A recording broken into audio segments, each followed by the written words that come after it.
Hello বন্ধুরা, আজকে আমরা জানব আবারও আওয়ামী লীগকে ক্ষমতায় দেখতে চাই বাংলাদেশের কত শতাংশ মানুষ সেই সম্পর্কে। তো সম্প্রতি এই নিয়ে একটি জনমত জরিপ করা হয়েছে। সেই জরিপে সবার কাছে প্রশ্ন করা হয়েছিল যে আগামী দিনে বাংলাদেশের রাষ্ট্র ক্ষমতায় আপনারা কাকে দেখতে চান। তো এই জরিপে বাংলাদেশের প্রায় 3.5 লক্ষেরও বেশি ভোটার অংশগ্রহণ করেছে এবং এই 3.5 লক্ষের মতো ভোটার তারা ভোট দিয়ে জানিয়ে দিয়েছে যে আগামী নির্বাচনে তারা কোন দলকে ভোট দিতে চায়। তো প্রিয় দর্শক, আমরা আজকে আপনাদেরকে এই জনমত জরিপের ফলাফলটি জানানোর চেষ্টা করব। তো এই জনমত জরিপে বাংলাদেশের প্রধানতম 8টি রাজনৈতিক দল নিয়ে এই জরিপটি করা হয়েছে। তো সবাইকে প্রশ্ন করা হয়েছে যে এই 8টি রাজনৈতিক দলের মধ্যে আপনারা কোন দলকে ভোট দিতে চান। তাহলে চলুন আমরা দেখে নিই সেই 8টি রাজনৈতিক দল কোনগুলো। তো এই 8টি রাজনৈতিক দল হলো বাংলাদেশ জাতীয়তাবাদী দল বিএনপি, বাংলাদেশ জামায়াত ইসলামী, ইসলামী আন্দোলন বাংলাদেশ, বাংলাদেশ আওয়ামী লীগ, জাতীয় নাগরিক পার্টি, জাতীয় পার্টি, গণ অধিকার পরিষদ, এবি পার্টি।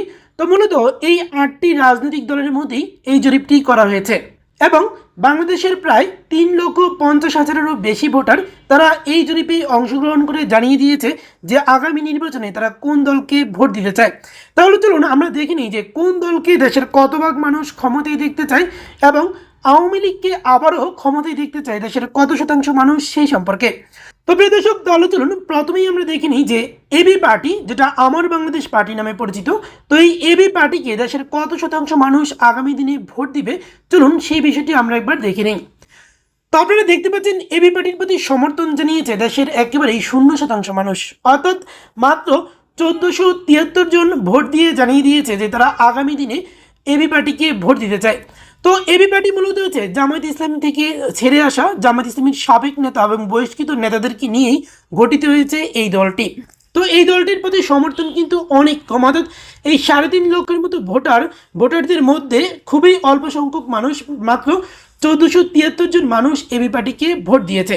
তাই এবি পার্টিকে খুব বেশি জনপ্রিয় দল হিসেবে বর্তমানে বলা যাচ্ছে না। তাহলে চলুন আমরা দেখে নিই যে আগামী জাতীয় নির্বাচনে নুরুল হক নূরের যে গণ অধিকার পরিষদ, সেই দলটি কত ভাগ মানুষের ভোট পেতে পারে। তো আপনারা দেখতে পাচ্ছেন গণ অধিকার পরিষদের প্রতি সমর্থন জানিয়েছে দেশের 1% মানুষ, অর্থাৎ 1%-রও কিন্তু একটু বেশি মানুষ তারা আগামী দিনে নুরুল হক নূরের গণ অধিকার পরিষদকে ভোট দিতে চাচ্ছে। অর্থাৎ প্রিয় দর্শক, গণ অধিকার পরিষদের একটি জনসমর্থন যে রয়েছে সেটা কিন্তু এই জরিপের মাধ্যমে উঠে এসেছে। অর্থাৎ আগামী নির্বাচন অবাধ এবং সুষ্ঠু হলে গণ অধিকার পরিষদের পক্ষে কয়েকটি আসন পাওয়া সম্ভব হবে। এমনকি যদি আওয়ামী লীগও নির্বাচনে অংশগ্রহণ করে তারপরেও গণ অধিকার পরিষদের পক্ষে হয়তোবা কয়েকটি আসন পাওয়ার সম্ভাবনা রয়েছে, কারণ গণ অধিকার পরিষদ হয়তোবা বিএনপির সাথে জোট করে আগামী দিনে নির্বাচন করতে পারে। তারপরে চলুন আমরা দেখে নিই যে আগামী দিনে ছাত্রদের তৈরি করা যে নতুন রাজনৈতিক দল, সেই দলটি কত ভাগ মানুষের সমর্থন পাবে।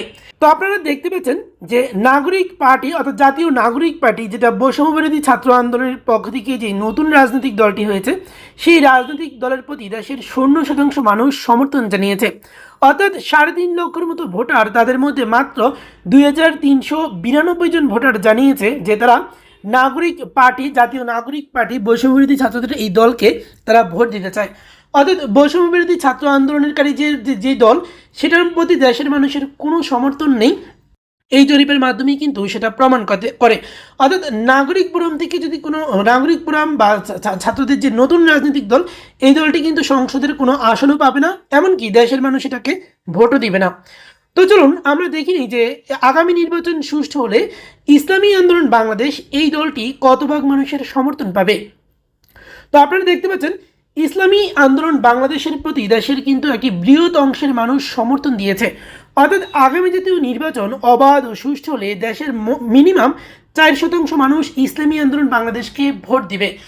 তো প্রিয় দর্শক, ইসলামী আন্দোলন বাংলাদেশ বর্তমানে কিন্তু বাংলাদেশের 5ম বৃহত্তম রাজনৈতিক দল বলা যায় এই দলটিকে। জামায়াত ইসলামীর পর বাংলাদেশের সবচেয়ে বৃহত্তর ইসলামী রাজনৈতিক দল হলো এই ইসলামী আন্দোলন বাংলাদেশ। 2008 সালের নির্বাচনেও এই দলটি প্রায় 6.5 লক্ষের মতো ভোট পেয়েছে। যেটা বাংলাদেশের মোট ভোটারের প্রায় 1% অর্ধেকের মতো। তো প্রিয় দর্শক, ইসলামী আন্দোলন বাংলাদেশ বর্তমানে অত্যন্ত জনপ্রিয় রাজনৈতিক দলে পরিণত হচ্ছে। তাই আগামী দিনে আওয়ামী লীগ যদি নির্বাচনে অংশগ্রহণ করে তাহলে হয়তোবা ইসলামী আন্দোলন বাংলাদেশ তারা বিএনপির সাথে জোট করে নির্বাচন করবে। সেক্ষেত্রে বিএনপির সাথে জোট করে নির্বাচন করলে তারা কমপক্ষে 4 থেকে 5টি আসনে জয়লাভ করতে পারবে। তারপরে চলুন আমরা দেখি নেই যে বিএনপি অর্থাৎ বাংলাদেশ জাতীয়তাবাদী দল বিএনপির পক্ষে দেশের কত ভাগ মানুষ সমর্থন জানাচ্ছে, অর্থাৎ আগামী দিনে বিএনপিকে ক্ষমতায় দেখতে চায় বাংলাদেশের কত ভাগ মানুষ। তো আপনারা দেখতে পাচ্ছেন বিএনপির প্রতি সমর্থন জানিয়েছে দেশের 34,734 জন ভোটার মাত্র, অর্থাৎ বাংলাদেশের এই মুহূর্তে 9% মানুষ চাচ্ছে যে আগামী দিনে বিএনপি ক্ষমতায় আসুক। তো প্রিয় দর্শক, বিএনপির জনপ্রিয়তা কিন্তু খুবই কম, অর্থাৎ আগামী দিনে কোনো সুষ্ঠু নির্বাচন হলে বিএনপির পক্ষে কিন্তু খুব ভালো ফল করা সম্ভব হবে না, কারণ 9% ভোট নিয়ে বিএনপি বড়জোর হচ্ছে 30 থেকে 40টি বা 50 থেকে 60টির মতো আসনে তারা জয়লাভ করতে পারবে। তবে বিএনপির মতো বড় রাজনৈতিক দল অনলাইন জরিপে তারা যতটা ভোটই পাক না কেন তাদের পক্ষে যদি জাতীয় নির্বাচন হয় তাদের পক্ষে কমপক্ষে 30 থেকে 40% ভোট পাওয়া সম্ভব হতে পারে, কারণ বিএনপি এখনও কিন্তু বাংলাদেশের অন্যতম বড় রাজনৈতিক দল। তারপরে চলুন আমরা দেখে নিই যে আগামী জাতীয় নির্বাচনে জাতীয় পার্টি হোসেন মোহাম্মদ এরশাদের জাতীয় পার্টি এই দলটি কত ভাগ মানুষের সমর্থন পাবে। তো আপনারা দেখতে পাচ্ছেন হোসেন মোহাম্মদ এরশাদের যে জাতীয় পার্টি সেই জাতীয় পার্টির প্রতি সমর্থন কিন্তু খুব কম মানুষই জানাচ্ছে, অর্থাৎ মাত্র 1745 জন মানুষ তারা জানিয়েছে যে তারা জাতীয় পার্টিকে ভোট দিতে চায়। তো প্রিয় দর্শক, মোট ভোটার প্রায় 3.5 লক্ষেরও বেশি। 3.5 লক্ষেরও বেশি ভোটারের মধ্যে খুবই অল্প সংখ্যক ভোটার তারা জানিয়ে দিয়েছে যে হোসেন মোহাম্মদ এরশাদের রাজনৈতিক দল জাতীয় পার্টিকে তারা ভোট দিতে চায়। তো আপনারা দেখতে পাচ্ছেন যে জাতীয় পার্টির ভোট কিন্তু একেবারে 0%-এরও কম। তবে জাতীয় পার্টি অনলাইন জরিপে তারা যেরকমই ফলাফল করুক না কেন, যদি প্রকৃত নির্বাচন হয় তাহলে জাতীয় পার্টি সবসময় 7-8% মতো ভোট পেয়ে থাকে। তাই আগামী নির্বাচনে জাতীয় পার্টি 7-8% ভোটই পেতে পারে। তারপরে চলুন আমরা দেখিনি বাংলাদেশ জামায়াত ইসলামী তাদের পক্ষে দেশের কত ভাগ মানুষের সমর্থন রয়েছে। জামায়াত ইসলামীকে সমর্থন করছে বাংলাদেশের 31% মানুষ, অর্থাৎ 3,50,000 ভোটারের মধ্যে 1,12,585 জন মানুষ বা 85 জন ভোটার তারা জানিয়ে দিয়েছে যে আগামী জাতীয় নির্বাচনে তারা বাংলাদেশ জামায়াত ইসলামীকে ভোট দিতে চায়। অর্থাৎ বিএনপির চেয়েও জামায়াত ইসলামী কিন্তু অনেক বেশি জনপ্রিয় রাজনৈতিক দল। মূলত বিএনপি এবং জামায়াত যৌথভাবে জোট করে নির্বাচন করে, যার কারণে জামায়াতের ভোটগুলো হচ্ছে বিএনপি ভোট হিসেবে পায়। জামায়াত ইসলামী যেহেতু অল্প কিছু সংখ্যক আসনে নির্বাচন করে এবং বাকি আসনগুলোতে জামায়াতের ভোটার রয়েছে বিএনপিকেই ভোট দেয়, যার কারণে বিএনপির প্রতি সমর্থনটা অনলাইনে কম দেখালেও কিন্তু বাস্তবে বিএনপি একটু বেশি ভোট পাবে।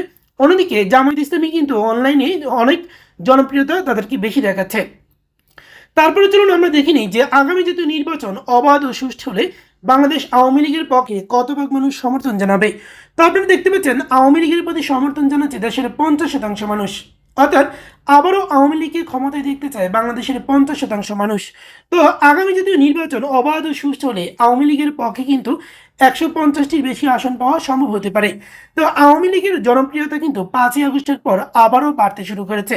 তাই রাজনৈতিক মহল বা বিভিন্ন মহলে কিন্তু এই নিয়ে একটি আলোচনা রয়েছে যে আবারও যদি অবাধ ও সুষ্ঠু কোনো নির্বাচন হয় তাহলে কিন্তু আবারও বাংলাদেশের মানুষ হয়তো বা আওয়ামী লীগকে ক্ষমতায় নিয়ে আসতে পারে।